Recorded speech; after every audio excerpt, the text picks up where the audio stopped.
Good morning, everybody. Thank you for joining us for our second public information session about our reopening.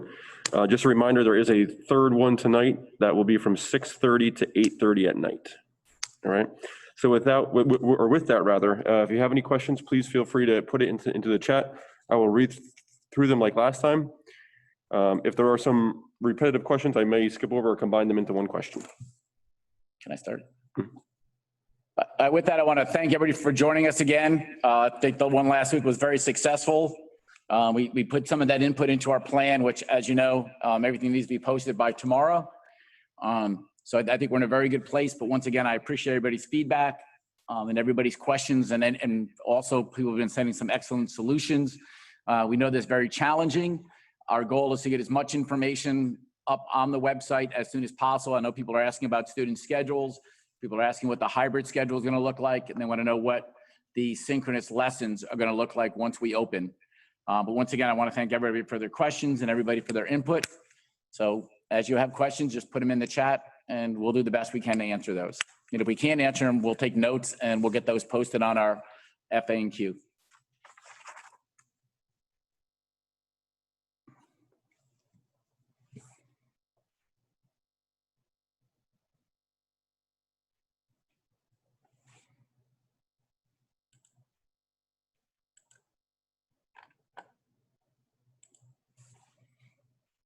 Have any, Dan?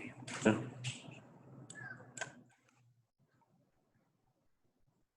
Maybe just give them a synopsis of why. Yeah, okay. So while we're waiting, I'll just kind of go over what we're looking at right now. For our schedule, September 3rd is our superintendent's conference day. That's when staff comes in. There's mandatory meetings and conferences. Tuesday, September 8th is still going to be our traditional half day. Ms. Vale is doing an amazing job working on some type of a 7th grade orientation, be it virtual, be it small group. She's been working on that, getting that up and ready. For our 7th graders, on the afternoon of September 8th is going to be professional development time. We want to give our teachers as much time as they need to make sure that we're up and running and have our platforms, either our Schoology, Google Classroom for 7-12, or our Google Classroom for K-6. We will be putting up on our website very soon our Chromebook sign up, so parents can have that information as soon as possible. And we're also looking at our parents had asked for not too tight, but at least some semblance of a weekly schedule, especially K-6, so they can plan if their children are in daycare or if there's babysitting. So we are working with the elementary principals on a K-6 schedule. So at least by the week, so that parents can figure out what that's going to look like so they can plan. So those things are working behind the scenes. We are working on those things. And the goal is when the schedules go out, for all that information to go out as well. Your child's password, how to log on, the tentative schedule for the week, what that's going to look like since we are 100% remote. So we can start working with those. Also, they're working on the parent workshops for parents to come in and they may need help learning more about the Google Meets and those different platforms that their children are going to use. Our first question is, during the last meeting, Mr. Reinhardt had mentioned that he hoped to have K2 could possibly be phased in first. Would this be prior to the October date or no students prior to October? As of right now, it looks like there's going to be no students prior to the October date. We're waiting to hear from BOCES. It looks like BOCES is going to start with the virtual platform as well. We were hoping to start with BOCES and then some of our students with disabilities. Nothing is off the table right now.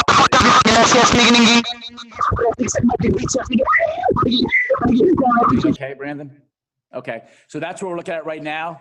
But if there is any phasing in, we want to let parents know as much as out in the future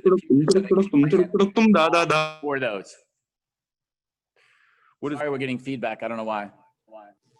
What is the latest word regarding pre-K?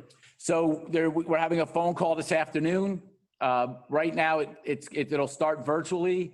As you know, there's been reduction in state aid, and universal pre-K will fall under that reduction in state aid. So we worked on the numbers this morning. We're going to contact our universal pre-K staff this afternoon, and we're hoping to have more information on that on the website as soon as possible. But there could be a reduction in slots. In reference to technology with pre-K, we are focusing on getting Chromebooks out to K through 12 first. If we have resources left over, then we will provide them to pre-K. Will there be any in-person services during remote learning? Example, speech therapy, OT, et cetera. Yes, we are looking at how we can provide that. Dr. Kapler isn't here today, but that is a conversation that was brought up by parents last week. Reaching out to Department of Health to see what would that look like if we could provide that on site, especially for those services which parents really need to be in person. Should everyone request a Chromebook, or can we use our own? You can use your own, and we're also going to put a student network in so that when students bring their own device, they will be able to log on to the school website. We've got about 1,500 Chromebooks, which is obviously not enough for a complete one-to-one. So any student that has their own device or wants to log on to our network with their own, that would be awesome. But we are going to provide a student guest network when students are on site, and we're also going to have hotspots outside the buildings. So if you don't have Wi-Fi at home, we're going to increase the strength for people who want to do that. What kind of orientation is available to new students in 8th grade? Is tutoring for homework available for 8th graders?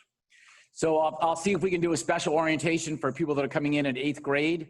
As far as tutoring, a parent had brought up last week, it was a great idea if the older students can tutor. We just have to check on the liability of that, because usually when we tutor in school, they're on our site and there's supervision. We have to figure out what that would look like if an older student was going to tutor a younger student. Would there have to be even virtual supervision, like they would be in a classroom with a teacher that's logged on? But that was a great suggestion that somebody made, and I think that would help a lot of students out, especially since the fact that there might have been sporadic learning in the spring. And one of the most important things we want to do is when the school year starts is to use our iReady and our other diagnostic materials to find out their students' gaps, so we can direct that learning right toward whatever those gaps are for our students from the spring. Will any orientation be available for 7th graders? Yes, Ginger Vale, the middle school principal, she's working on that right now. She's working on a virtual orientation, and she's working on the logistics of bringing in a few families at a time that have never been on the high school campus. Please explain the difference between virtual, synchronous, and asynchronous. So synchronous learning is, if you remember in the spring when a teacher did a Google Meet, where the teacher is actually live, can actually work with the students, can help with their homework, can actually teach a small lesson. Asynchronous would be a flipped class where the teacher would videotape a short lesson.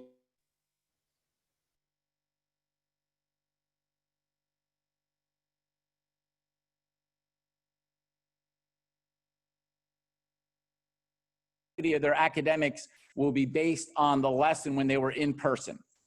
Wednesday will be our 100% remote day, which is actually how we're starting this school year. But when we get into the hybrid model, and that's a day where the teacher can do office hours.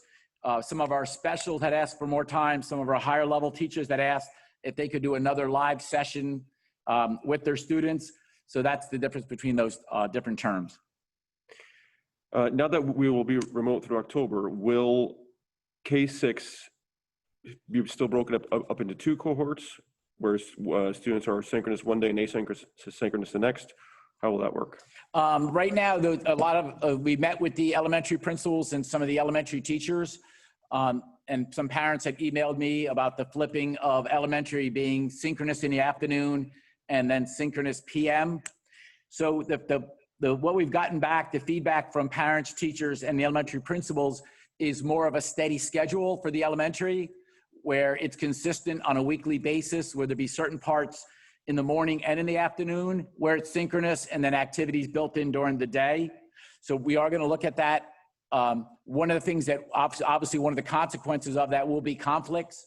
You may have a high school student and an elementary student, and the high school students will be limited when we first start with remote, as far as there'll be periods 1 through 4 on Monday, periods 5 through 8 Tuesday afternoon. The goal is to keep them in that traditional schedule for when we do come back. When we're 100% remote, the teacher will have the entire cohort together. The splitting up will only happen when we start coming back in the hybrid model due to social distancing and transportation. What about general orientation for families new to the district? Our daughter will be starting first grade. That's a good question. We've got that a couple times. So when I meet with the elementary principals and the high school principal, we'll see what we can do as far as small groups that need to be in the building who have never been here before. Having troubles lining up appointments for physicals, will there be all issue if medical forms aren't handed in before school starts? Okay. Somebody else emailed us about that same question. We'll check with our school doctor.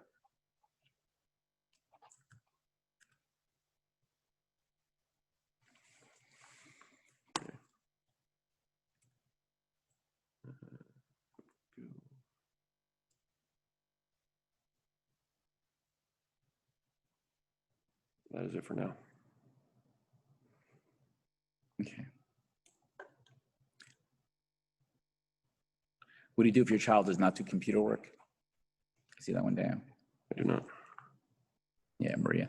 One of the questions, if your child does not do computer work, please contact your building principal. We had a couple families in the spring due to varying reasons, either did not have a computer or did not have Wi-Fi. We will provide hard copies and we will provide alternate work. So just please, when you get your child's schedule and you know what building they're going to be in, please contact the building principal and let us know how we can support you. For high school students, are the synchronous periods taking place when they normally would during a typical school day? So on the days they are synchronous periods 5 through 8, are those periods the second half of the day? Yes, one of the goals was to have our students get used to that format. So for instance, Monday, it'll be in the morning, periods 1 through 4. In the afternoon on Tuesday and Friday, and that's exactly when the classes will run. The goal for that was, once again, to get our students back into as much normalcy as possible. What is it looking like for athletic sports? We haven't heard anything yet. The earliest we've heard is Monday, August 24th for non-mandatory off-season workouts. We haven't heard if whether or not that's going to start or not. And as you know, there's 2 scenarios for athletics. One is a September 21st start for the fall, and then shortened seasons. And the other one is maybe in the spring, 3 shortened seasons, but we haven't heard anything on that yet. Is there an expected deadline to parents to know if remote learning is extended after October 5th? It's as soon as we decide, based on how everything is going, if it's going to be remote or go back to the hybrid, we will let families know.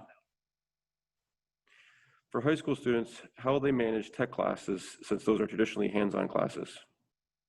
I agree. I mean, I think when you look at a lot of the hands-on, a lot of our students that are very successful in hands-on learning, and a lot of the direction that public education has gone in the last 10 years of more differentiation, more looking into students' learning styles, that a lot of teachers are feeling that right now.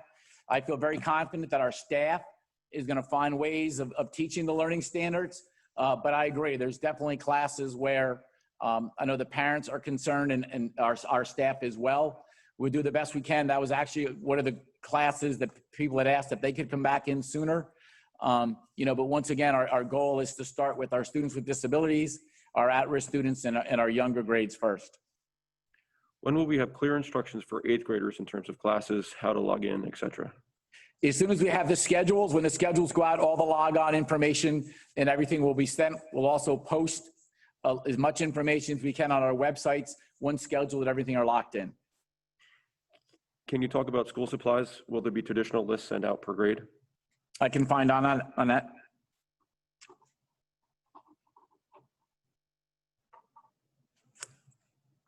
Okay.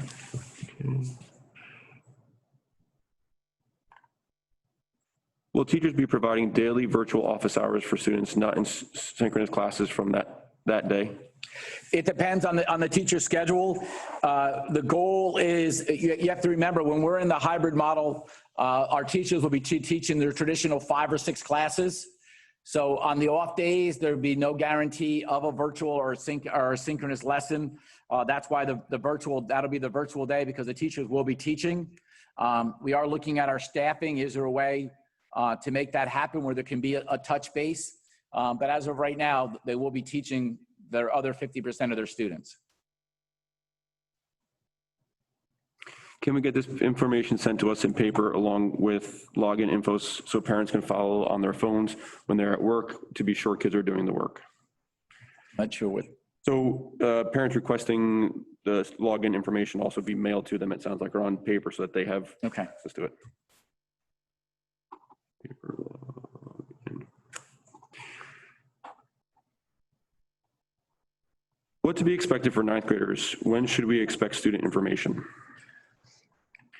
When does it normally go out? September, right? Yeah, the week before school usually. Yeah, the week before school, I just got logged off. Everything will go out as traditional, and this year we'll have more information because of the fact we do want to include what the tentative schedule is going to look like, what the hybrid schedule is going to look like. We want as many people to see as much of the information as possible, and we'd like to get that out as soon as possible. 9 to 3?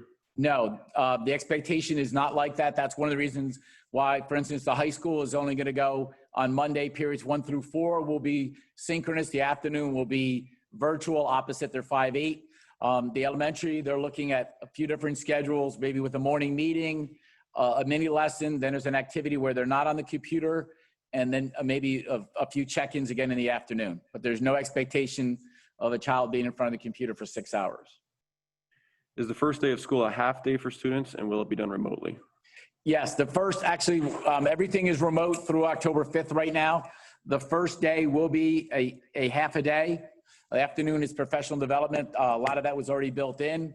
And the goal is to get as much information out to the parents so that we can be successful that first morning, but we understand the flexibility and in those first couple of days. We're actually working on a different mechanism for taking attendance so that we know there's participation by students.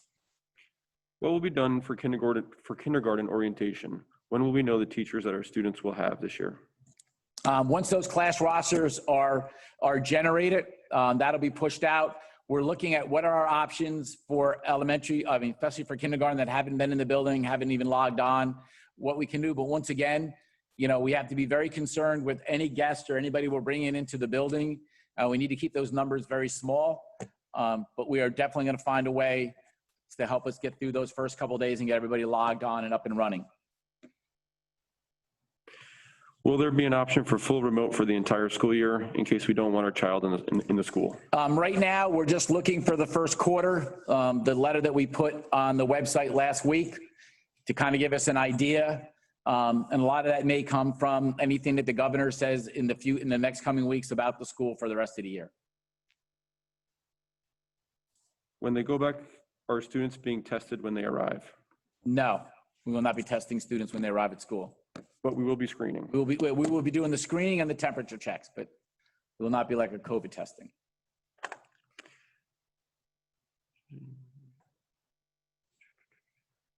Will there be transportation for elementary kids? Yes.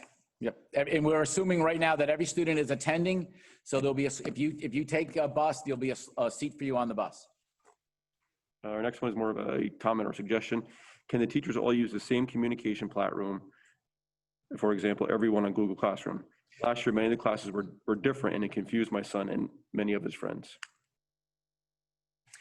So right now, what we've decided is K-6 will be Google Classroom. We're also looking at a form so that all of the websites look the same. So when a parent or child goes on, it'll be easier to find everything. For high school, teachers have a choice of either Google Classroom or Schoology. The reason why that decision was made is Schoology has different components for high school students that allows assessments and feedback. And we thought with the older students, they'd be able to navigate a little bit more on their own.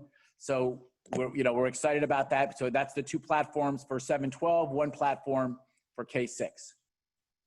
What are the parameters for returning to the buildings for students? My expectation is once we have everything in place and we have our teachers trained and we have our cohort set up, I'm really hoping that we're back in school October 5th. This was our first year choosing an instrument which requires planning as it needs to be rented or purchased. Will this now be optional as we are remote? The best, I would reach out to the music department, but I can also get that information as well.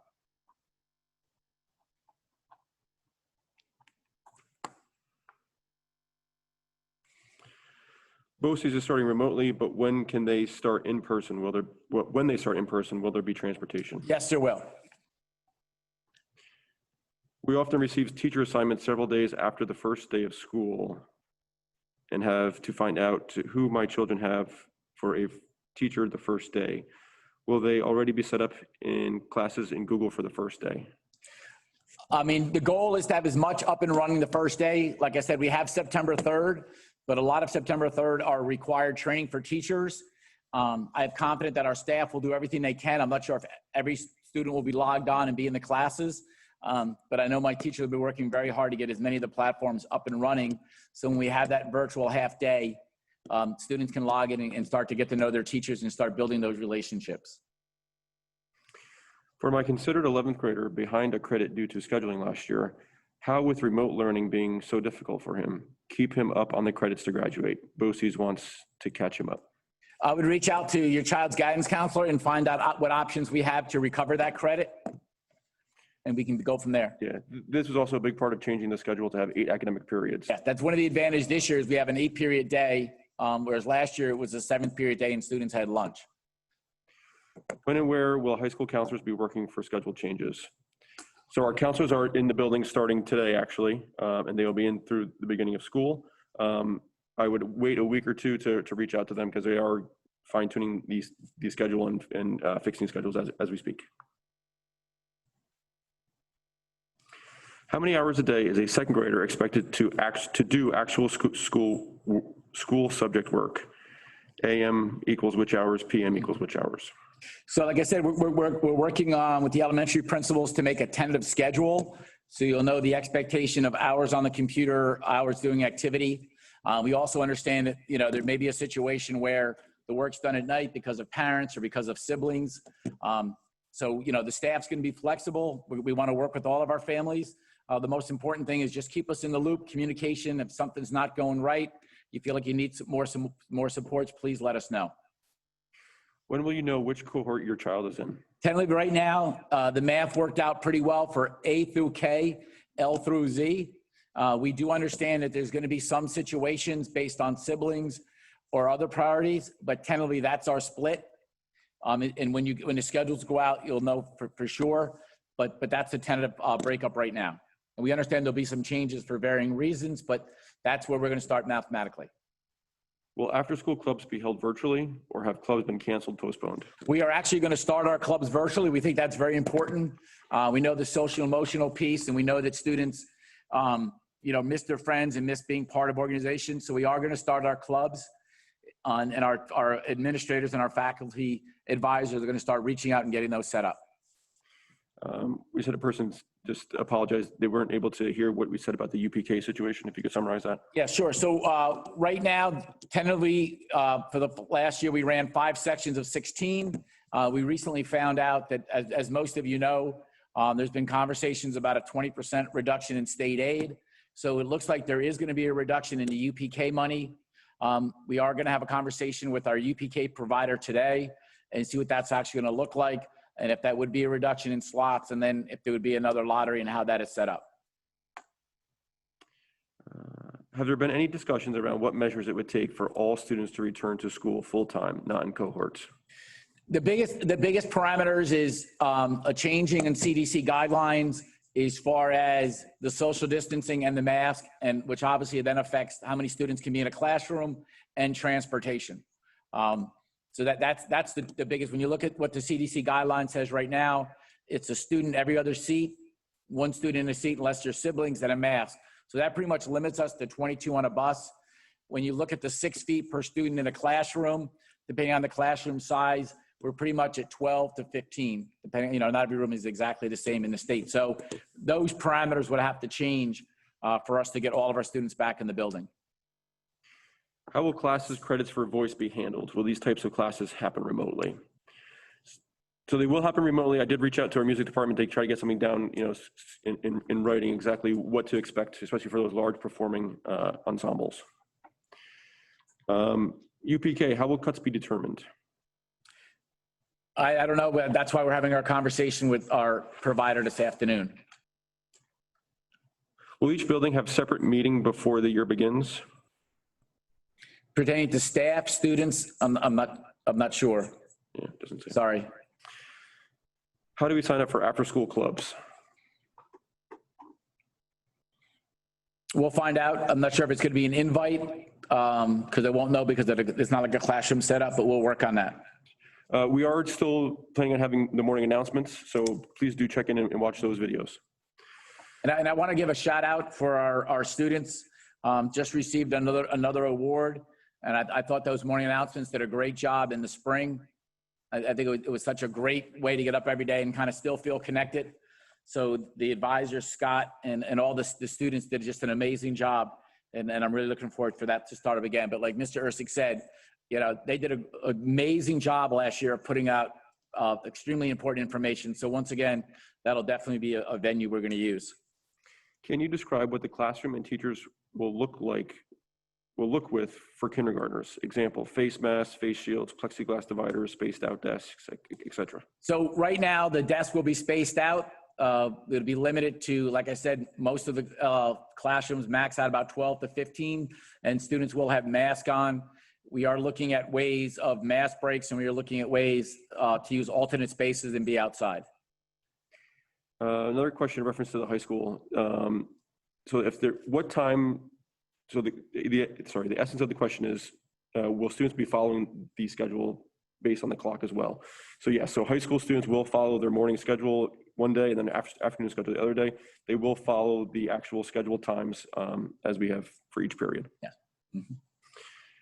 Is there a way to get lists of clubs for 7th graders? We can get that out. Yep. Remotely.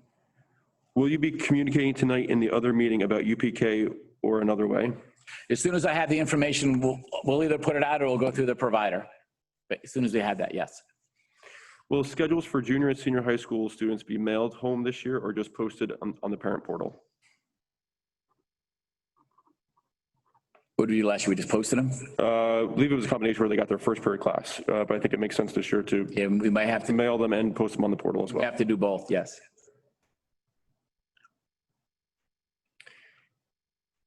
How do we find out what clubs are available for elementary kids? So we'll reach out to our principals. They also have had morning meetings last year. So it's going to be important for them to kind of push that information out to get to kids. Will there be classes held outside?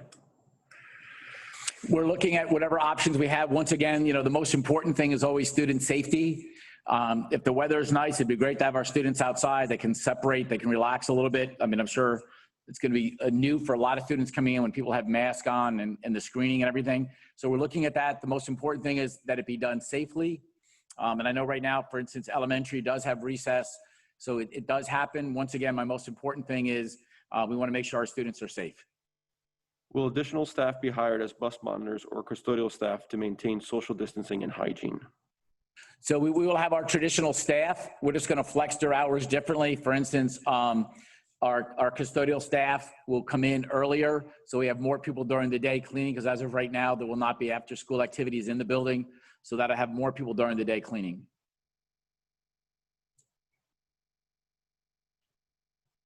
This question is regarding the hybrid model starting in October. Can you discuss the protocol if a staff member, teacher, maintenance administrator tests positive for COVID? Can you discuss the protocol if a student tests positive for COVID?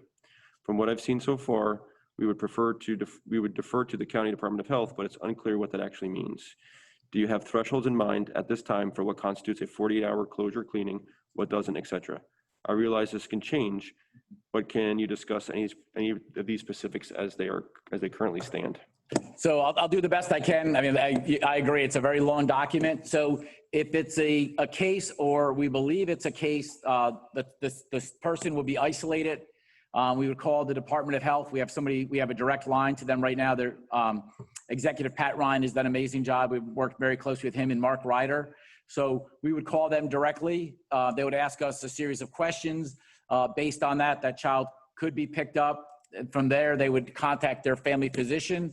The Department of Health would then ask us a series of questions to determine whether or not a part of the building would be closed, a classroom would be closed, how long that classroom would be closed if it is.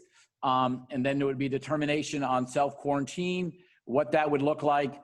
And then we would either go with cleaning of that room, cleaning of that part of the building, and then they would tell us the determination on the length of time. Sorry if I've already missed this. When is the first day of school where students are face-to-face?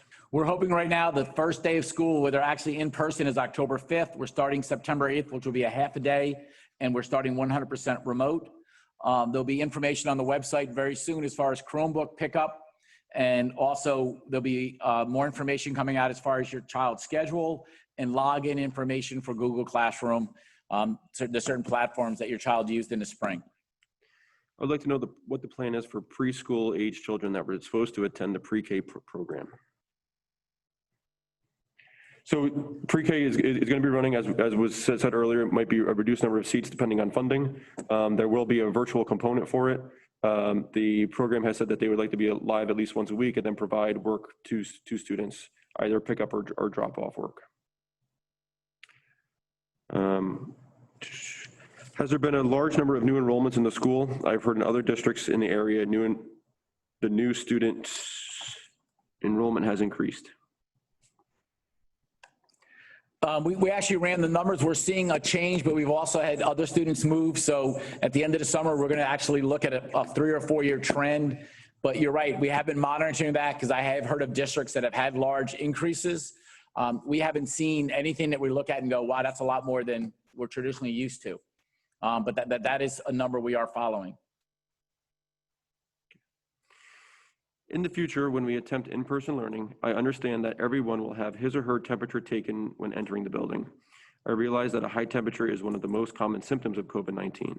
My concern is that some people who have COVID-19 do not have a fever, so the temperature scan would not catch those people. Plus, it's been proven that people with COVID-19 are contagious before they even show any symptoms. Some people with COVID-19 don't show any symptoms ever, but are contagious. What can be done to prevent these people from entering the school? My other concern is if parents give their sick child Tylenol to artificially lower the child's temperature so that it won't be above 100 degrees. I certainly would never do this, but I saw that a parent raised the question in a group chat. The employee who is taking everyone's temperature would have no idea if Tylenol was given to artificially lower the reading. My expectation, and I truly believe this, that most people do the right thing. And I think most parents understand the importance of us getting back to some type of normalcy or students back in the building. You're right. I mean, we can't test everybody and we can't tell anybody who's asymptomatic. But that's why it's so important for us to do our periodic screening, asking parents certain questions. And, I believe parents are going to do the right things. I think that everybody realizes how important it is for our children to get as much in person as possible. Will the kids be using Chromebooks when they're in school or just for home? Will they be using books, paper, if able to? Would it be better to get a Chromebook? If you have the means, that's fine, but we understand that a lot of families may not have the means to get a Chromebook. They will be using the Chromebook in school and home. The goal is to go as much paperless as possible, so there's less handing of everything out. We understand that there may be a case where we don't have a choice, where parents may need a notebook or they may need a paper copy of something due to a situation.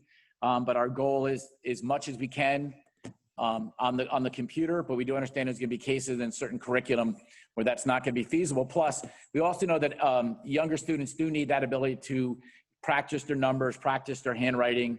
So, everything is not going to be 100% on the computer.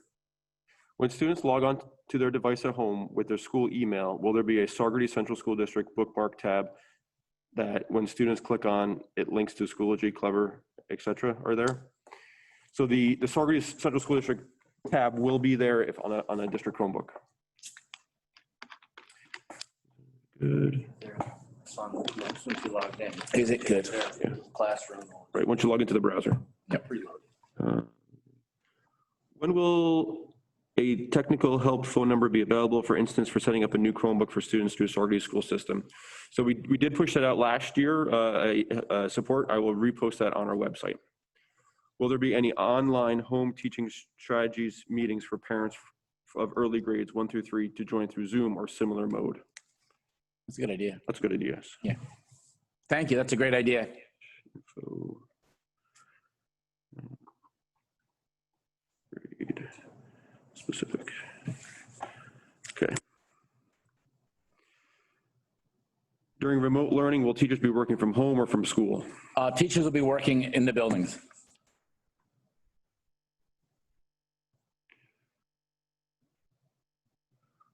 Will there be no stations within classrooms? Will students be at one way facing desks spaced at least 6 feet apart?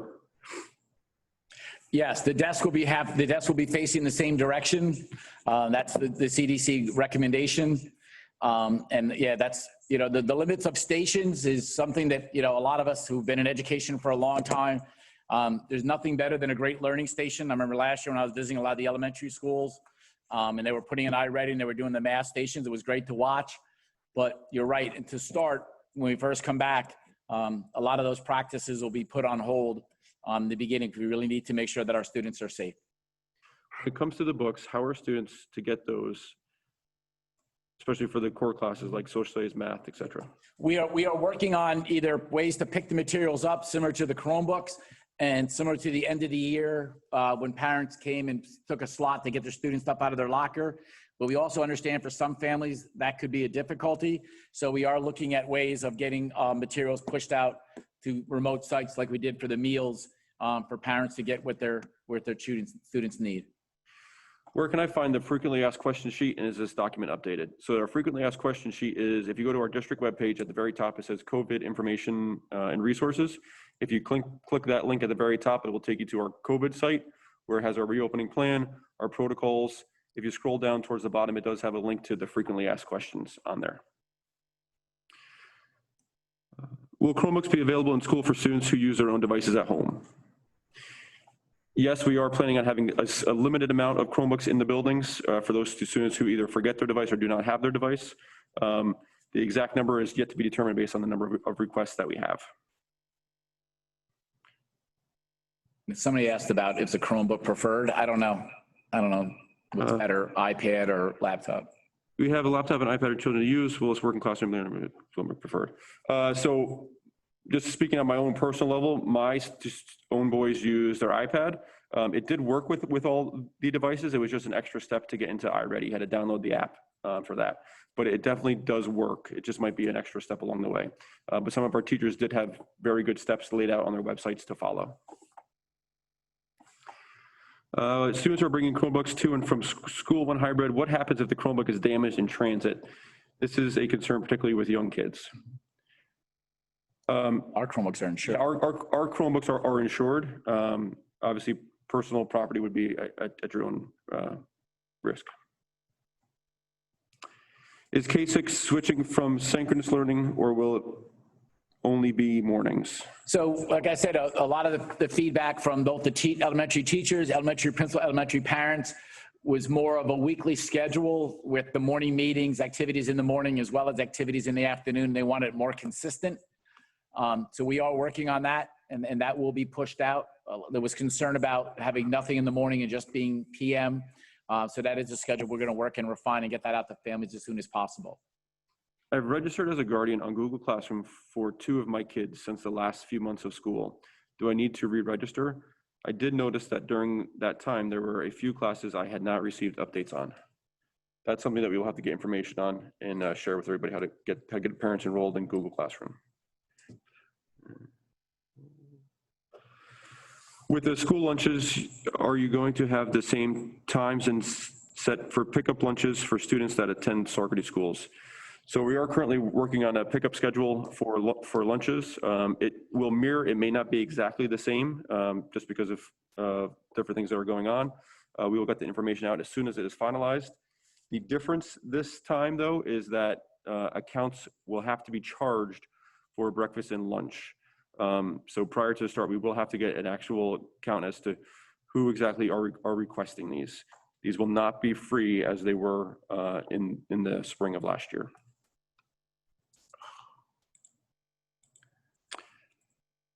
Are school nurses in each of the buildings? Yes.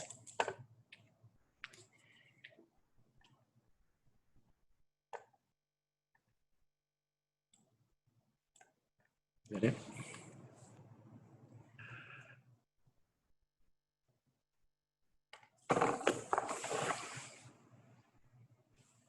Do we have enough PPE? Well, we've ordered everything. Some stuff has come in. I don't have an exact count today, but our goal is to have what we need. We actually put in an order for 12 weeks.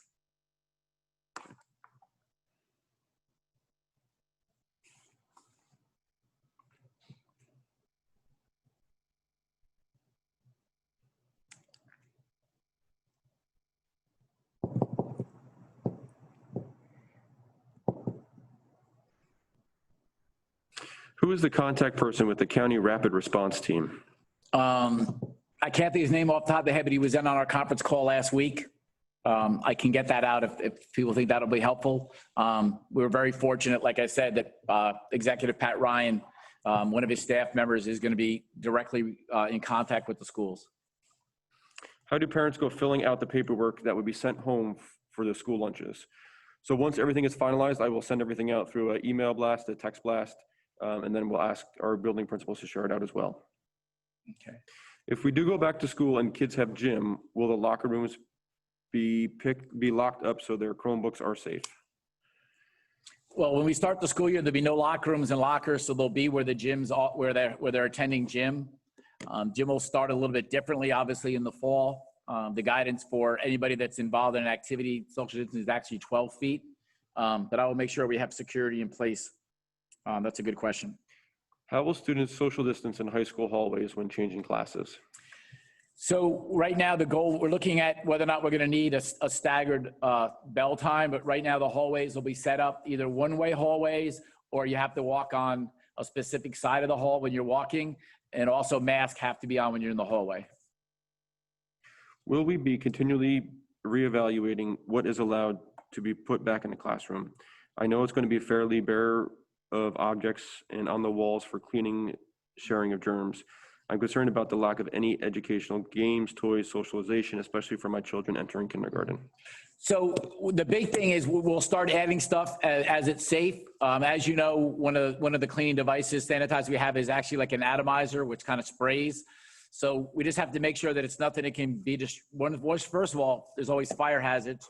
And then second of all, that it won't be destroyed. So I know some teachers had asked if they could laminate stuff like the number chart. But the goal once again is the least amount of stuff in the room, the deeper the sanitation and the sanitizing every single day. Will you be covering anything different in tonight's meeting? I'll be doing the same thing. My goal is to answer whatever questions people have, but also we are taping these and they will go up. Once we return to in class, will students need to bring multiple masks in case of sneezing or it gets dirty, or will there be extra masks for students? If they have extra masks, that's great, but the district will also be providing masks. Just a reminder by somebody that the free and reduced application is on the homepage of the district website for lunch, breakfast and lunch. Will there be an orientation for 7th graders? There's going to be some form. I know Ginger Vale, the middle school principal, she's working on a virtual 7th grade orientation, and she's also looking at the logistics of bringing small groups in if that's possible. How does one get the full sign-in information for Saugerty schools on a student-owned Chromebook? So if it's a student-owned Chromebook, a student can go to Google Chrome and log in using their login information or username and password. If they do not remember that, they can contact our help desk to get that. I will post that information when this meeting is over, how to reach out to our support desk. For large classrooms in schools that are being used because daycare is there, to level the population numbers in person, will children be attending their home school? Those are being used because daycare is there. Should be attending their home school. So I think this has to do with special permissions and So once again, the only requirement for special permission is if it's not a cost to the district, then we allow it. If it's at a cost to the district, which means it puts a class size over, that would only reason why it would be denied. But as long as we can stay within our class size requirements, we're going to do everything we can to help families. Have you hired a remote learning specialist? No, but we've had a lot of teachers take an awful lot of professional development over the summer, and Dr. Westinghouse, our assistant superintendent for curriculum, has offered some of those trainings, and we actually have staff members that have offered training to their colleagues. Will you only be providing one Chromebook per household? So right now, based on our survey results from last month and current signups right now, we feel that we should be able to provide one to each person who has requested it. If we get a large influx, that may change. We have ordered Chromebooks, but like several things, they are on back order. How are high schoolers going to their lockers safely? I think in the hallway would be crowded trying to get to their lockers. Well, that's part of the reason why we're starting the school year with them not using lockers, so there'll be no reason for them to stop or congregate in the hallway. Having a fifth grader, he'd rather sit in class on the computer for more than once a day for 45 minutes. He feels that it takes longer for the teachers to take attendance and get all students to focus than it does to teach what the subject matter is. Is there a way he can get more help to understand what the lesson is supposed to be? So what we're looking at is, we will have support staff in the building. We do know there may be some gaps when the school year starts. We will be doing some pre-assessing and some diagnostic to see where our students are. And one of the goal is to use whatever extra and support staff we have to help meet the needs of our students. I know our RTI teachers met last week. So, that's a good question. We are looking at other ways of setting up Google Classrooms almost as tutorials or meetings to kind of just reinforce some of the learning. If we requested a Chromebook through the online form, will we get a confirmation that it's approved for pickup, or should we assume it is approved and just go pick it up on the date time noted on the form? So I will be sending out an email to everybody Sunday, just reminding them to pick up. As it stands now, if you did submit the form, please show up to your time that you did schedule to pick it up. Did you have your meeting with local officials regarding possible childcare options? No, but I did send an email out. I'm hoping that maybe I'm going to probably just call them in person. I'd like to do that early next week. Just in reference to childcare, on our COVID webpage on the off of the district webpage, there is a link which will take you to the Ulster County Office of Child and Family Services. There is a search engine where you can enter the school district and address, and it will provide you with certified daycares in the area. Okay. What is the number of mental health professionals assigned to each building? So we have 2 psychologists shared at the elementary, 2 social workers shared at the elementary. And then at the high school, we've got 2 psychologists, a social worker, and then all of our guidance staff at the high school as well. And also, if I say this wrong, I apologize. An email will go out next week, but we also have students from, I think it's Delhi University doing their internship. Delphi, and they'll be working with some of our students as well. So that's a great addition we have this year. Is there a parent association, or can we have regular monthly meetings since it's such an unusual school year? So kind of 2 things off that. I am pulling together our PTA information to post on our district website, so it's kind of a one-stop to see the PTA organizations. We are going to continue our district reopening meetings. If you are interested in participating in that, please reach out to me. I can send you an invite to those meetings. They do meet Thursdays. We are going to meet next week, and then at least one more time in September, and we did think meeting on a regular basis would be a good idea.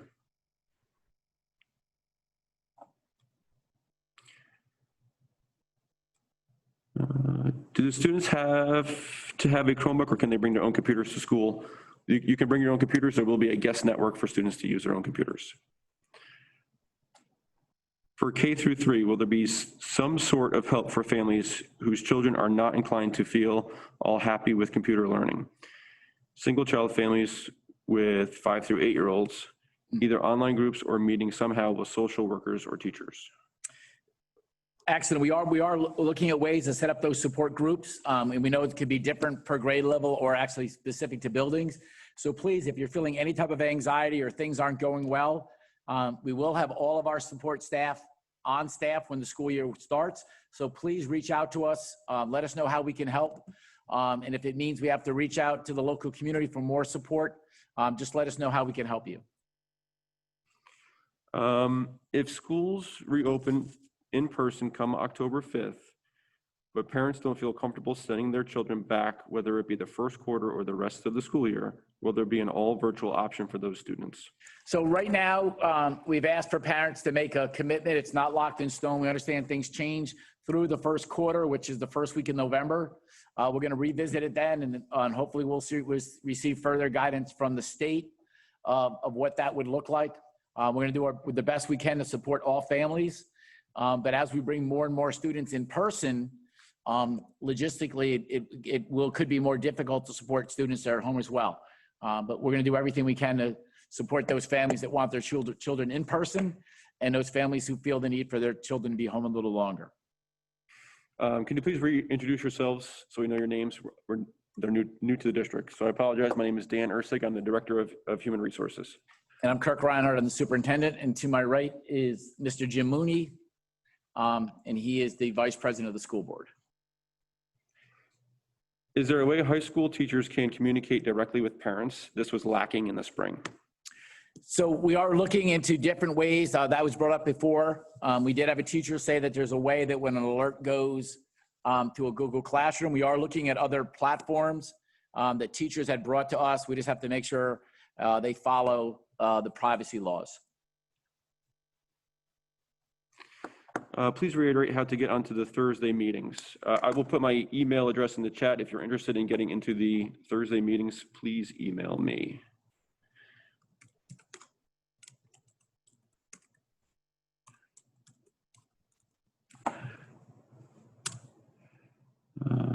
Are flu shots going to be required by school site opening dates this year by New York State or some entity?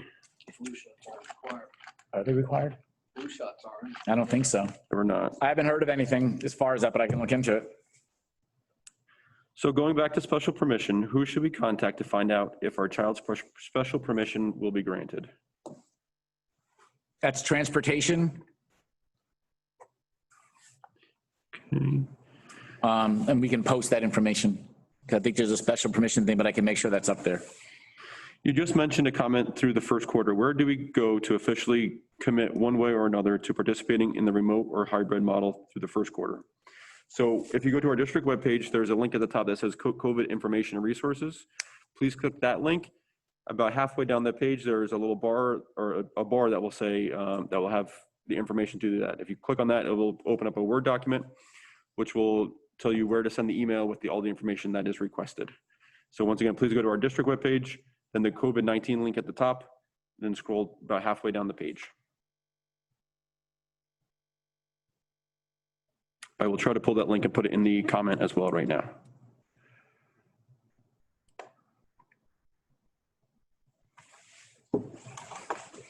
Are you still letting people in? Good.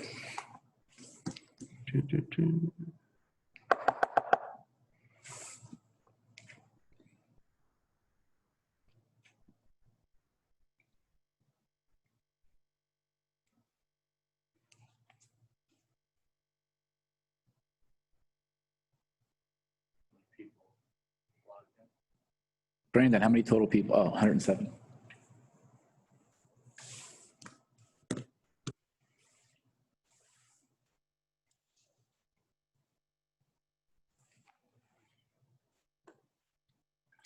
Our tentative deadline was August 24th. We understand that that may not happen. We were just trying to do the best we can to start planning. Now we have a little bit of time with us being 100% remote to start the school year. That's pretty good, Dan. You got that in there.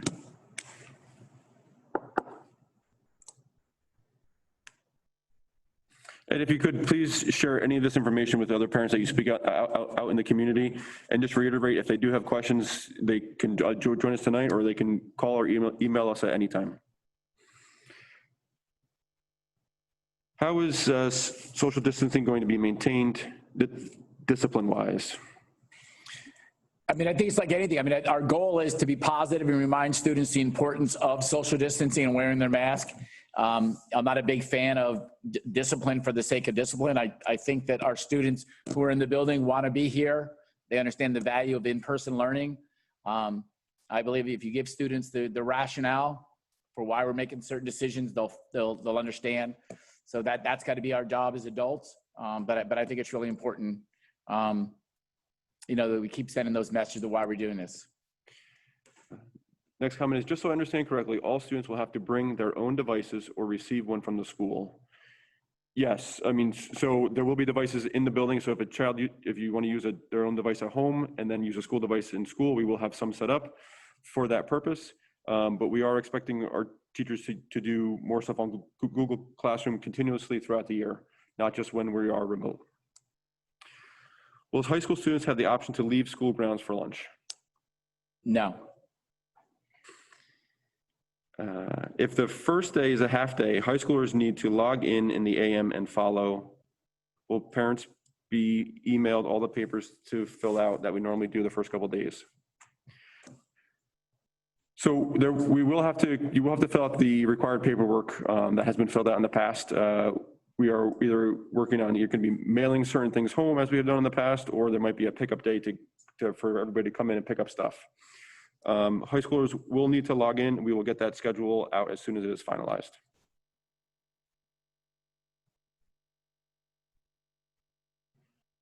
If a student wants to wear a mask and a shield, they can. Absolutely. Yep.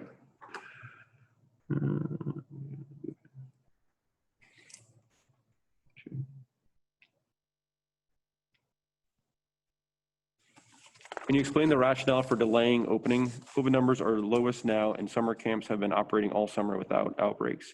It seems unlikely that opening in the fall will occur as flu and cold season approaches. The main reason was the fact that getting us up and running, and as far as the training, getting our staff is not in over the summer. Their first day back will be September 3rd. We have new hallways in, we have new platforms. I thought the combination of all the new educational changes that are going to be happening this fall, as well as the logistics and the safety and all of those things happening when we open the doors September 8th, I didn't feel comfortable with that. I think bringing our students in more of a transition, getting them up and running, having the Google Classroom set up, having the Schoology set up, having our teachers trained so the academic piece starts, as well as getting our staff trained in the safety protocols. And then when we start bringing students in, we're bringing them into an environment where the academic expectations have been established, but we've also had our staff enough time for the training and all the protocols. So that was the reason for the change. This summer, a lot of activities had gone outdoors. Can some classrooms be conducted outside, weather permitting? Our goal is as many classrooms that are academically sound to be held outside, making sure, as always, our safety protocols are in place. So based on last year's experience, one teacher had made a group chat with the parents of the children that were in her class. This made it so she was able to communicate information from the school and things that the parents needed attention. Will teachers be able to have that option again this year? I can't imagine why not. If a teacher's doing something that's been very successful, the goal would be to actually duplicate that if possible. Is it possible to receive weekly lesson plans to better support remote learning? We can look at that, and that's going to be a course by course and a teacher plan. We are definitely looking at, though, at least for the elementary, a skeleton schedule for the week so that parents can plan, especially with younger children, of when they would be on and not on the computer. Do you happen to know why colleges are opening in-person classes and not high schools? Just curious. Well, I think the biggest difference with colleges is the students are older. I know some colleges, they're getting the option of online. And so I think that's the biggest thing is probably the age of the students. I mean, the difference here we have is our students are here all day. High school, when students aren't in class, they're not in the buildings, they either go back to their dorm or back to wherever they live. High school, they're pretty much contained within our four walls all day long. Are junior high and high school teachers required to reach out to students and check in with them individually?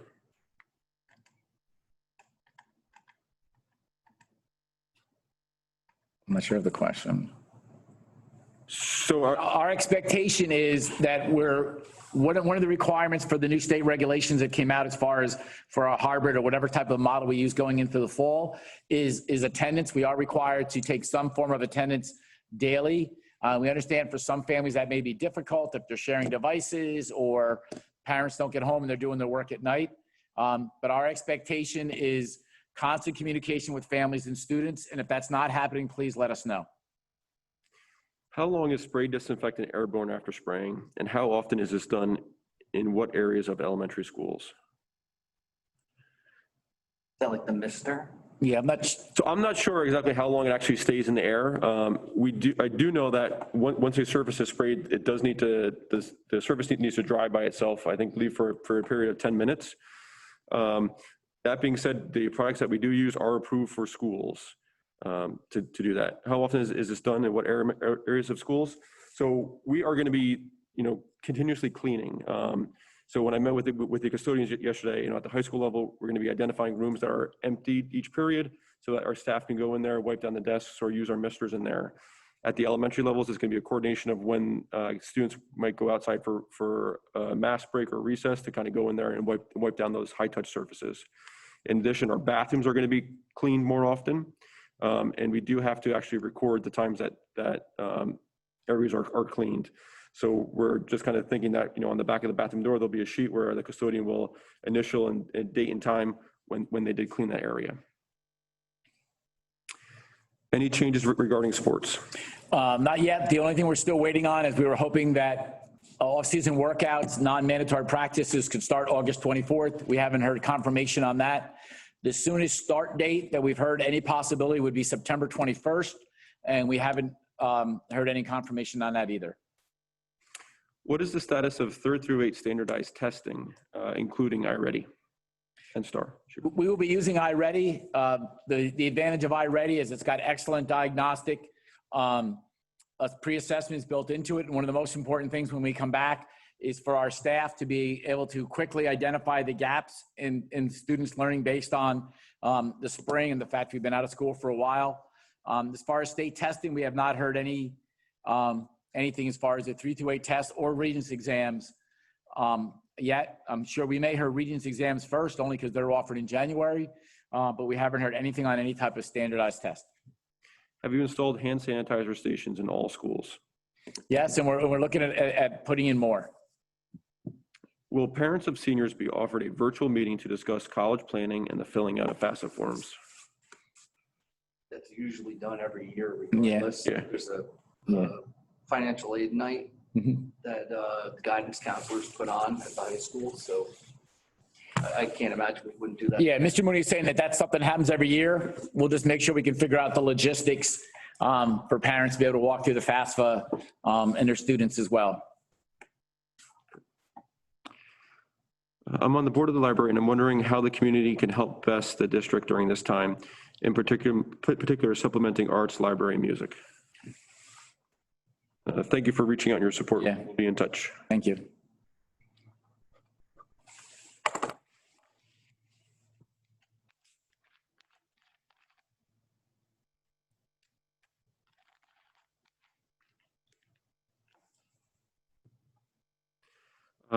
Will that iReady testing be done remotely? My understanding was iReady tests were suspended last year.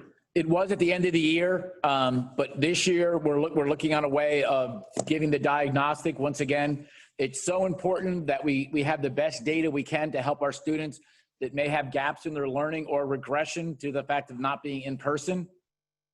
So we will set that up, so that we can get the best data possible. Once again, it's diagnostic. There's nothing negative about it. The goal is for our classroom teachers to have that information so they can either reteach skills to students that may have regressed over the summer.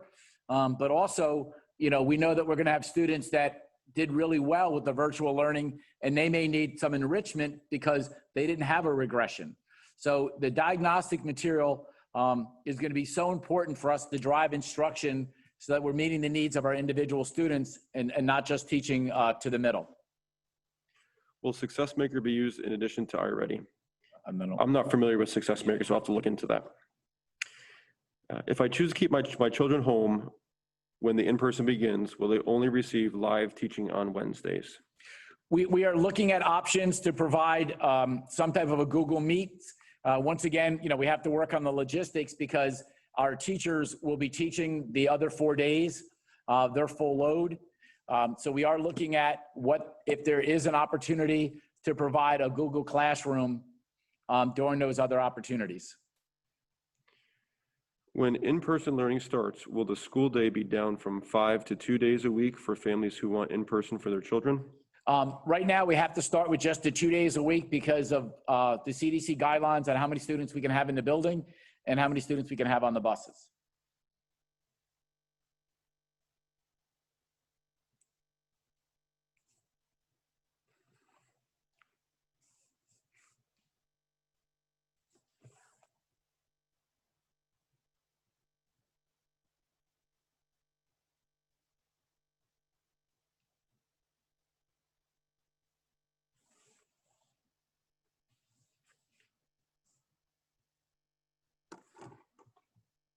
It's not too No, it's not too late. I'll post the link again.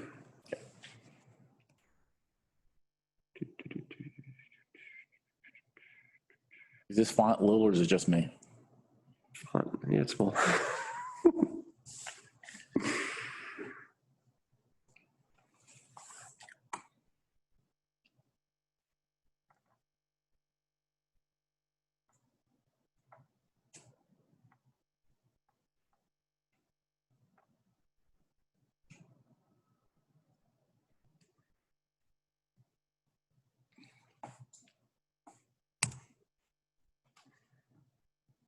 When I say post, I mean the website, but anything that I put on the website, Ms. Conti, make sure she shares on our Facebook as well. How will student cohorts be decided, and will there be advanced accelerated classes in junior high? So the same classes are being offered that have been offered in the past. As we said earlier, we're looking at an alphabet split for the cohorts A through K for cohort 1, and then L through Z cohort 2. When your students get their schedules, we would advise you as to what cohort they'd be in at that time as well.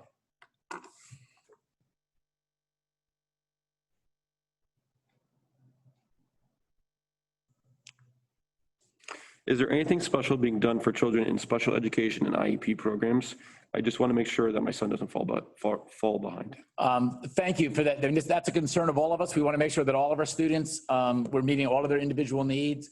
So one of the first groups that we're looking at bringing back beyond the 2 days a week is our students with disabilities and our English language learners and our at-risk students, and then looking at our elementary schools. But once again, if you feel like we're missing something or there's a service that we can provide, please reach out either to your building principal or Ms. Butler, our director of special education.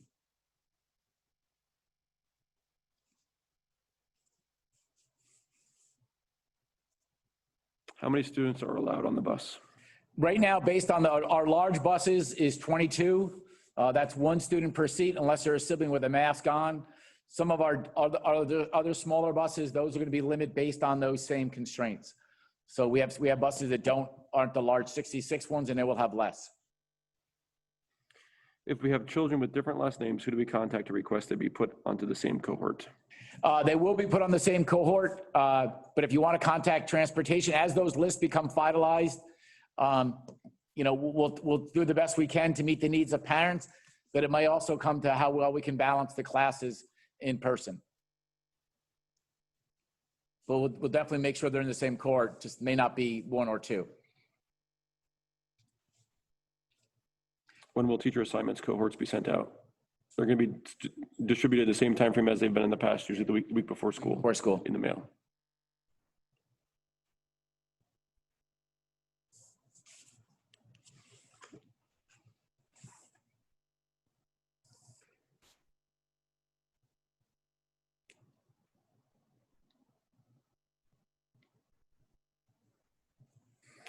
Is K through 5 starting September 3rd online, and how does this work for kindergarten children? Not many kids this young will sit at a laptop.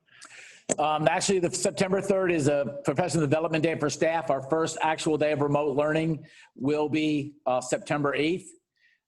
We do realize for elementary, especially kindergarten, this is going to be a difficult transition for our students and our families. We are looking at ways of helping with this transition and making less of the activities on the actual computer work. But I agree. I mean, that's something that all of us realize, in person for a certain percentage of our populations is so important. Do bus drivers have any plexiglass enclosure? I don't know what the buses are doing. I know they have to meet similar CDC guidelines like we have to in the classroom. As you know, we have 4 separate bus companies.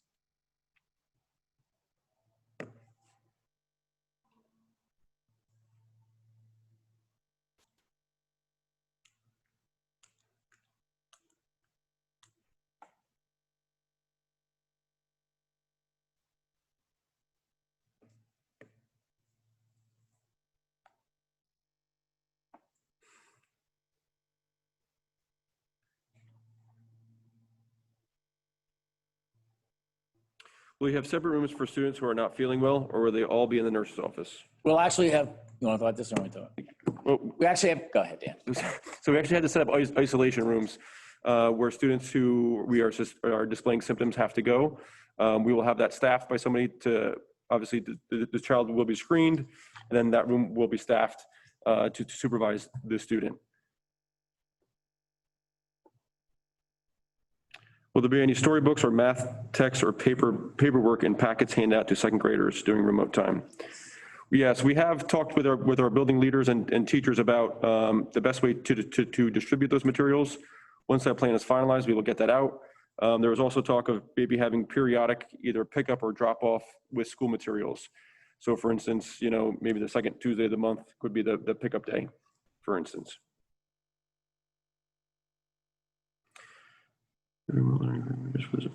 Just for my knowledge, is the survey for remote learning for everyone or just those that want remote learning? So I think what we're referring to is the request to actually go for remote learning. So if you want to have your child be remote for the first quarter, we ask you to please fill out the request and email it to the email address survey@saugerties.k12.ny.us. I read online if someone's child were to get sick or not feel well, the school is permitted to keep their child. How true is this? And will the parents be called ASAP to get their child? I'm not sure of the question, but if a child's sick, the nurse will notify the parent. I'm not sure permitted. We can't send the child. The child can't be released unless it's a legal guardian. So I'm not sure if that's what you're asking. I think they're asking, if we know that a kid is sick, do we send them home? Do we put them on the bus, or do we hang on to them until the parent comes and gets them? We don't release them. No, they would stay with the kid, or? Yeah, they would stay with a professional until a legal guardian is there to pick them up. Do you use learning apps like iExcel or any reading sites that teachers assign books for each student to read? Yeah, we have a couple platforms and we have a couple more apps that were purchased this summer, and they will be shared with families through the teacher's classroom.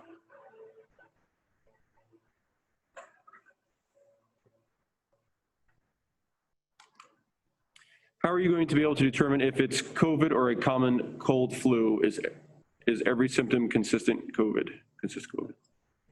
So yeah, this is where we're gonna have to use the expertise of our nurses and our school physician, and obviously reaching out to the Department of Health. Would be great to receive a comprehensive package in mail prior to start of school with schedule, teacher contacts, learning links, and resources. Do you?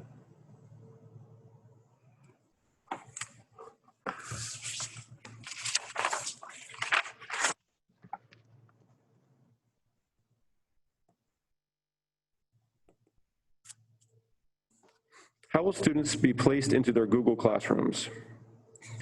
So a teacher themselves would make the Google Classroom based on their rosters. And then when students log into the Chrome browser, they should be able to use a little waffle, go to Google Classroom, and their classroom should already be set up there for them.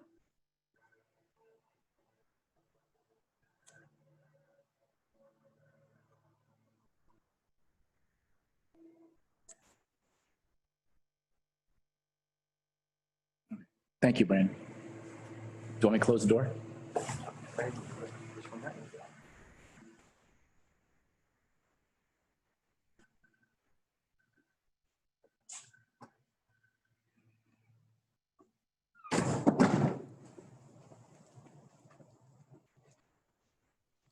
When are students' health info forms due to hand into nurse's office in schools?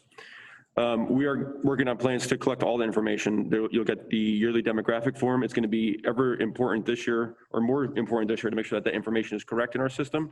So if we do need to reach out to anybody, that we have information is correct. So we will put together a mechanism to collect all that information so it is up to date as possible.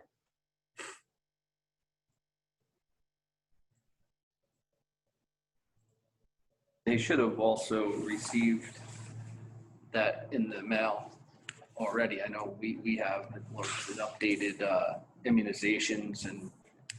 Yeah, so just recently you should have gotten the mail. I think I just got it yesterday. Just the information, just reminding everybody that you need to have your immunizations up to date prior to the start of school.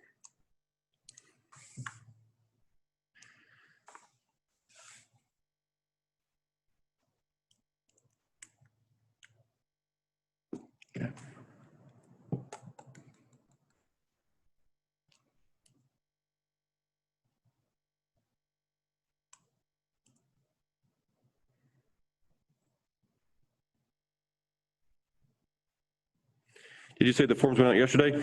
So yesterday, at least I received the notice from the health office just saying that you need to make sure you have your vaccinations up to date. It was not necessarily anything to fill out and submit. I received mine like a month ago. They sent them out. Okay. Do I need to fill out the remote learning survey now that everyone is remote until October? So the remote learning request is for those that want to be remote for the entire first quarter. October only gets us 5 weeks. So if you anticipate being remote through the first quarter, which is up to through part of November, then please fill out that remote learning request.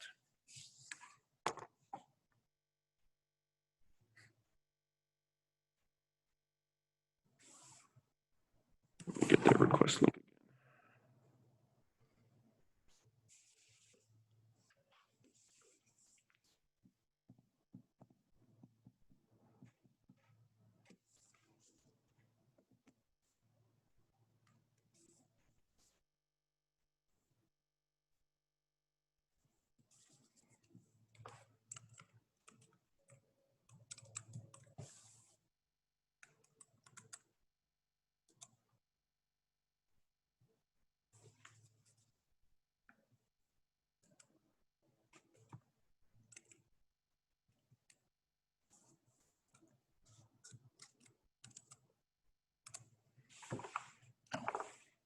How long before October 5th do you expect to make remote or not decision? And how are you going to inform parents? My goal is as soon as we get a sense on how things are going, and we'll know by the end of the first week as far as teacher training platforms up and running, we'll be in constant contact with the Ulster County Department of Health. I meet regularly with the other superintendents in the county, and we also touch base with superintendents that are not within our county. So my goal is as soon as possible, because I know parents need to make plans for daycare and work and other things.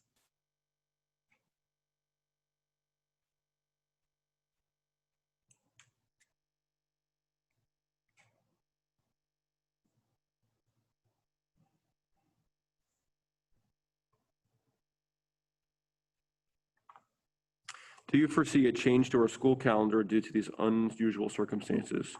Or safe to say that we will not need to use days differently than planned since we are now ready for 100% remote at any time through the school year? So we are legally required to keep the 180-day calendar. We have obviously we have snow days and everything built in. As you know, this was a tough calendar to make it fit because of Labor Day being late and Regents Week being early. So we will follow our traditional calendar. We are required to still have 180 days of school. We are required 900 instructional hours of elementary and 990 hours of secondary. So we will stick to our calendar. So even if students are not in school, there is an expectation of instructional activities as well as attendance taken daily. Would you foresee spring break having to be moved? As of right now, no. Because of the fact that we have the ability to be remote. But, you know, once again, if something were to happen where we were told to 100% shut down and we could not function in any way, I guess. But right now, I don't see that. But once again, you never know. We could open back up and then get, you know, 15 snowstorms. So That happens. if that happens, then. Will there be football this year or could it be moved to another time period? Right now, like I said, the earliest any start for fall sports is September 21st. And then there's been conversations about a different model where maybe there's sports that were in the fall held in the spring. We haven't heard anything for sure. As soon as we have that information, we'll put it out. The next deadline we're waiting for is we're hoping that off-season workouts can start Monday, outdoor activities August 24th. Next one, so on snow days, could we be online? That's something that we're going to have to look into and get an actual answer from the state on.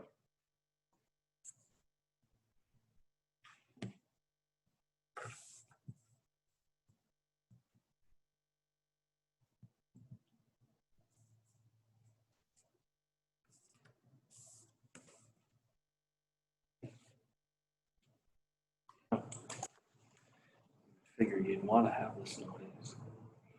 Yes. And spring break becomes ridiculously long. Yep. Because remember that 1 year for AP classes, it was horrible. Teachers can't get in. Can you explain how gym classes and locker rooms will look when students return? So as of right now, we will not be using locker rooms when we start. Gym classes will be, actually have to be run slightly different because of the fact that hopefully we can go outside as much as possible, weather permitting. When students are exercising, the social distancing is actually 12 feet. And students obviously will not be able to change, so the activities will be slightly different. We're also looking at opportunities within the PE curriculum. There are components of social emotional learning as well as in the health curriculum. So we are going to look for those opportunities because, as you know, some of our students will have faced some trauma during this closure. So I think all of the opportunities we have to look at the social emotional concerns and needs of our students is only going to help us.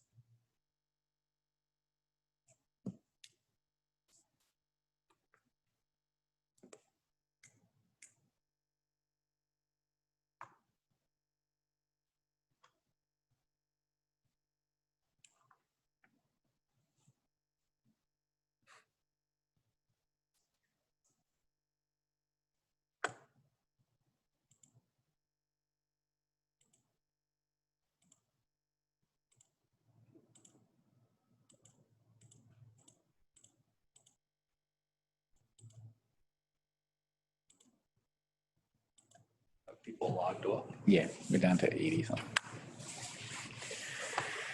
So it is 11:25. We want to thank everybody for joining us today. If you think of a question that you were not, later on today and you want to send us an email, we invite that. If you want to give us a phone call, we encourage that. Otherwise, we can see you tonight at 6:30. The link is on our district webpage. Feel free to join us again. Thank you, everybody.